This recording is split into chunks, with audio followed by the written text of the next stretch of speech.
வணக்கம். இன்னைக்கு நம்ம தமிழ் ஃபுட் சேனலில் இட்லி பொடி எப்படி செய்கிறதுங்கிறது தான் பார்க்க போகிறோம். சாதாரணமாக இல்லாமல் இந்த மாதிரி நீங்கள் ஸ்டைலில் இட்லி பொடி செஞ்சீங்கன்னா உங்கள் வீட்டில் யாருமே வேறு சைடிஷ்ஷே கேட்க மாட்டாங்க. இந்த இட்லி பொடியை தான் செய்ய சொல்லுவாங்க. இதை நீங்கள் நல்லெண்ணெய் நெய்யோடு சேர்த்து சாப்பிட்டீங்கன்னா இட்லி தோசைக்கு சூப்பர் காம்போவாக இருக்கும். அதுக்கப்புறம் நீங்கள் சட்னியே செய்ய மாட்டீங்க. இந்த இட்லி பொடி தான் எப்போவுமே.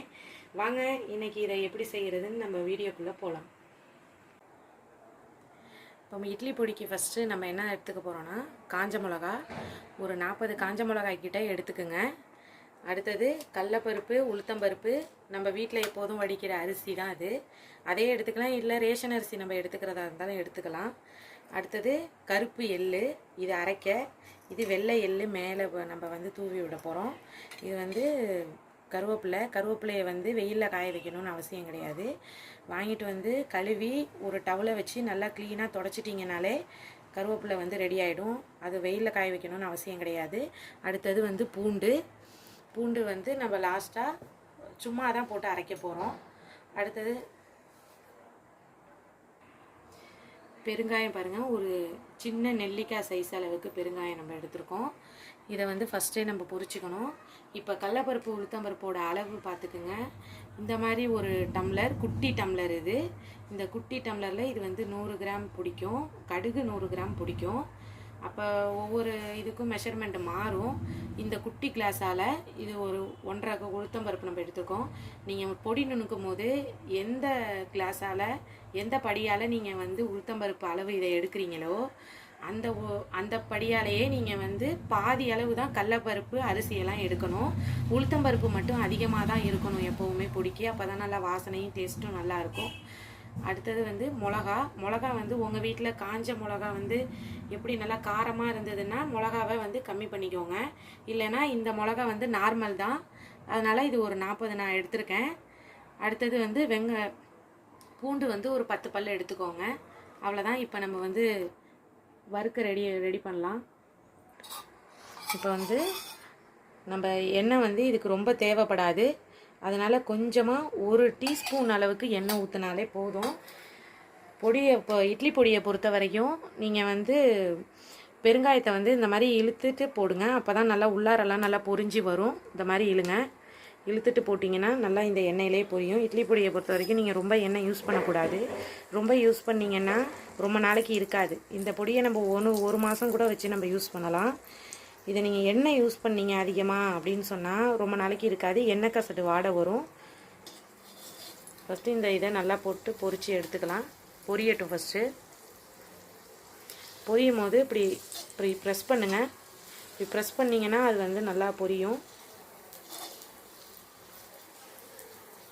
ஒட்டிக்கிச்சு. எண்ணெய் பத்தலைன்னா ஒரு 1/2 டீஸ்பூன் இன்னும் கொஞ்சோண்டு ஊற்றிக்கோங்க. ரொம்ப ஊற்றக்கூடாது. ஓகே, இப்போ இது நல்லா பொரிஞ்சிருச்சு. இதை நம்ம எடுத்துக்கலாம். அடுத்தது லைட்டாக கொஞ்சோண்டு எண்ணெய் இருக்கும். அதுலேயே நம்ம காஞ்ச மிளகாவையும் போட்டு, பட்டை மிளகா அதையும் போட்டு நல்லா வறுத்து எடுத்துக்கலாம். இதுக்கு மேலே எண்ணெய் ஊற்றுறதுக்கு தேவையில்லை. இப்போ நல்லா ஒரு 4 நிமிஷம் மிளகாவை வறுத்துக்கோங்க. அவ்வளோதான். அதுக்கப்புறம் வறுக்கணும்னு அவசியம் இல்லை. நெக்ஸ்ட்டு நம்ம உளுத்தம்பருப்பை போட்டுக்கலாம். உளுத்தம்பருப்பு தனித்தனியாகவே வருங்க. ஏன்னா கடலப்பருப்பையும் உளுத்தம்பருப்பையும் ஒன்றா போட்டு வறுத்தோம்னா கடலப்பருப்பு ஃபஸ்ட்டு வறுக்க ஆரம்பிச்சிடும். அதுக்கப்புறம் தான் நம்ம அப்புறம் உளுத்தம்பருப்பு லேட்டாக பண்ணோம் வறுக்கும். அதனால தான் 1 by 1 வறுத்துக்கோங்க.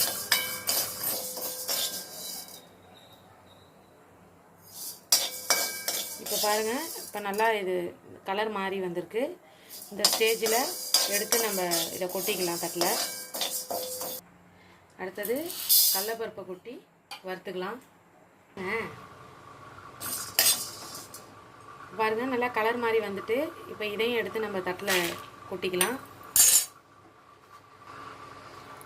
இப்போ அடுத்தது நம்ம அரிசியை போட்டு வறுத்துக்கலாம்.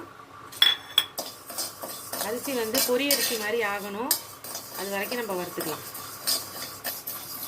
பாருங்கள், நல்லா பொரியரிசி மாதிரி வந்திருக்கு. இது வந்து ரேஷன் அரிசினா இன்னும் நல்லா பெருசாக பொரியும். இது நம்ம வீட்டு சாப்பாட்டு அரிசிங்கிறதுனால அந்தளவுக்கு நம்மளுக்கு தெரியல. இப்போ இதையும் எடுத்துடலாம். அடுத்தது வந்து நம்ம கருவேப்பிலையை வந்து வெறும் எண்ணெய் சட்டியில் போடுங்க. இது நல்லா வெயிலில் காய வச்சது மாதிரி ஆகிடும். கொஞ்ச நேரத்துக்கு இப்படி இப்படி பண்ணி விட்டிங்கனாலே அழகாக வெயிலில் காய வச்ச மாதிரி ஆகிடும். மொறுன்னு வந்துடும். இதை நம்ம ஃபஸ்ட்டு பண்ணிக்கலாம்.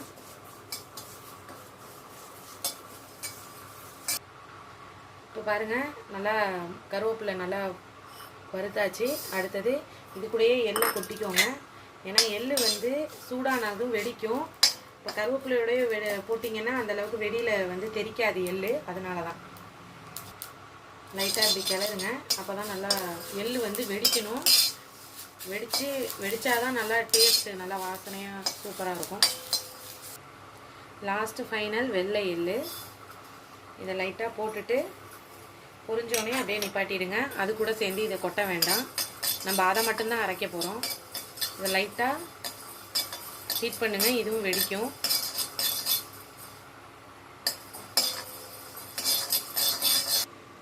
இப்போ எல்லாத்தையும் வறுத்தாச்சு. இப்போ இது ஒரு 10 நிமிஷம் ஆறட்டும். அரைக்கும் போது பூண்டை வந்து நம்ம சேர்த்து அரைச்சிடலாம். உப்பும் பூண்டும் இப்போ ஒரு 10 நிமிஷம் ஆறட்டும். இப்போ இது நல்லா ஆறிட்டு நல்லா மட்டும் பொடிக்கு ஆற வச்சுருங்க. இல்லைன்னா நம்ம அரைக்கும் போது ஜார் மூடியில் வேர்வை தண்ணி பட்டு அது பொடியிலேயே விழும். இப்போ பூண்டை வந்து நம்ம பச்சையாக தான் போட்டிருக்கோம். அப்புறம் வந்து உப்பு நம்ம போட்டுக்க போகிறோம் அரைக்கும் போது. ஃபஸ்ட்டு இது எல்லாத்தையும் ஜாரில் சேர்த்துக்கலாம்.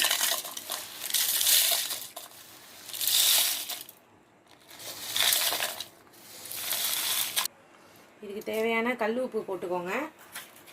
சால்ட் உப்பும் போடலாம். கருப்பு எள் வெள்ளை எள் இல்லாதவங்க கருப்பு எள்ளே யூஸ் பண்ணிக்கலாம். ஒன்றும் பிரச்சனை இல்லை. இப்போ பொடி நுணுக்கி எடுத்துகிட்டு வந்தாச்சு. இப்போ வந்து இந்த வெள்ளை எள்ளை மேலே சேர்த்துக்கலாம். உங்கள் வீட்டில் ஒரு வேளை ப்ரெக்னென்ட் லேடிஸ் இருந்தாங்கன்னா எள்ளை வந்து தவிர்த்துருங்க. எள் வந்து வேண்டாம். இப்போ இட்லி பொடி ரெடி ஆகிட்டு இதை நான் ஒரு பாக்ஸில் நல்லா ஸ்டோர் பண்ணி வச்சுட்டு தேவைப்படும் போது வேறு ஒரு பாக்ஸில் எடுத்து வச்சுக்கோங்க. தேவைப்படுற நேரத்தில் அந்த பெரிய பாக்ஸ்லேருந்து எடுத்து வச்சுக்கோங்க. அப்போ தான் நல்லா வாசனை வந்து நல்லா 1 மாதத்துக்கு வரைக்கும் நல்லாயிருக்கும். இதை உங்கள் வீட்லேயும் யூஸ் பண்ணி பார்த்துட்டு செஞ்சு பார்த்துட்டு எங்களுக்கு கமெண்ட் பண்ணுங்கள். நம்ம சேனலை மறக்காமல் சப்ஸ்கிரைப் பண்ணுங்கள். நிறையா பேர் பார்க்குறீங்க, ஆனால் வந்து சப்ஸ்கிரைப் பண்ண மாட்டீங்க. மறக்காமல் பெல் பட்டனையும் கிளிக் பண்ணிவிடுங்க. தேங்க்யூ.